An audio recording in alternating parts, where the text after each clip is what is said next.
it doesn't seem like a realistic ask on the part of the junior doctors.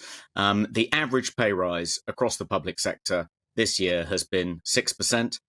The nurses, after they threatened to go out on strike, got a 5% pay rise. The junior doctors are asking for a 35% pay rise, which is just pie in the sky, cloud cuckoo land. They're obviously not going to get it. It's completely unrealistic.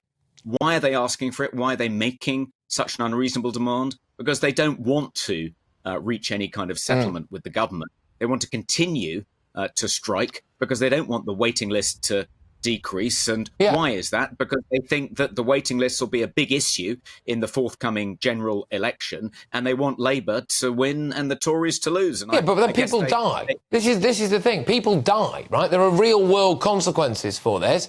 I find that absolutely disgraceful, to be perfectly honest with you. I would, in Patrick Christie's Britain, this will be controversial, and I'm very sorry anybody out there who disagrees with me, OK? I know that I have a bit of an out-there view on this. I would ban them from striking. I would. And if they're saying that they're going to stop striking until they get a Labour government, well, Labour hasn't promised them anything, so I don't understand what they're going to do then.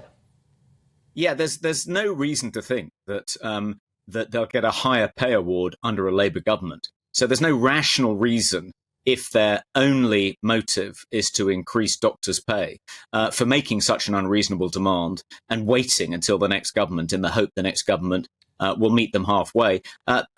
But actually, the Labour government will be even tougher when it comes to demands for pay rises of this nature across the public sector. You know, they'll have the advantage of supposedly being on the side of the NHS, and that'll give them a bit more. So the only possible motive, Patrick, is that they want to destabilise this government. They don't want the waiting list to decline. They want to try and embarrass the Conservative government in the hope that that'll damage them in the forthcoming election. Yeah, I am inclined to agree with you. I know that some people will say, look, we're massively overworked, we're massively overstretched. I think two things can exist at the same time. That you can be overworked and that you can feel the pressure and that you can feel the stress and that you can feel as though you're underpaid, but you can also want to bring down a Conservative government that you ideologically disagree with, and you are willing, it would seem, to allow people to die in order for that to happen. But, Toby, is there a wider issue here than just the junior doctors, the consultants who can be on about £130,000 a year, by the way, and the radiographers as well, who all walked out to time perfectly with the Conservative Party conference, alongside the train drivers as well, by the way, or rail workers, I should say, broaden it out a little bit. Suella Braverman and a few other people spoke about a left-wing radical capture of our institutions. Do you think that's what's happened? Have we been eaten alive from the inside as a nation by politically motivated individuals?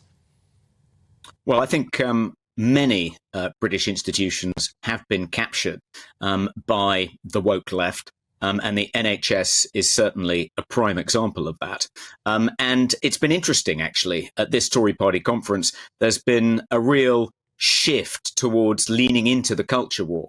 Until a few weeks ago, the kind of conventional wisdom in the Conservative Party was that leaning into the culture war is a vote loser. People don't care about issues like are trans women women?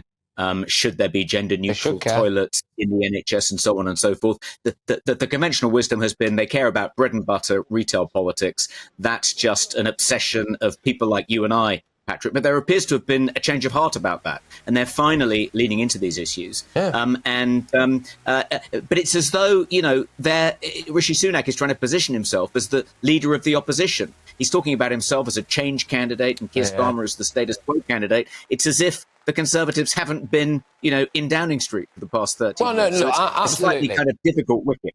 Absolutely. Absolutely. He's having to try, as you've rightly said there, to present himself as, you know, a new version of the Conservative Party. In order to do that, unfortunately, that involves criticising pretty much everything the Conservatives have done before, which shows weakness. But they are ramping up the culture wars, and I think they're right to do it because, and I will keep saying this until I'm blue in the face, if Labour come into government, they will not have the money to do the kinds of things that they would want to do economically. So, in terms of change, it would be societal change. It would be things like culture. But, Toby, thank you very much. As ever, much appreciated.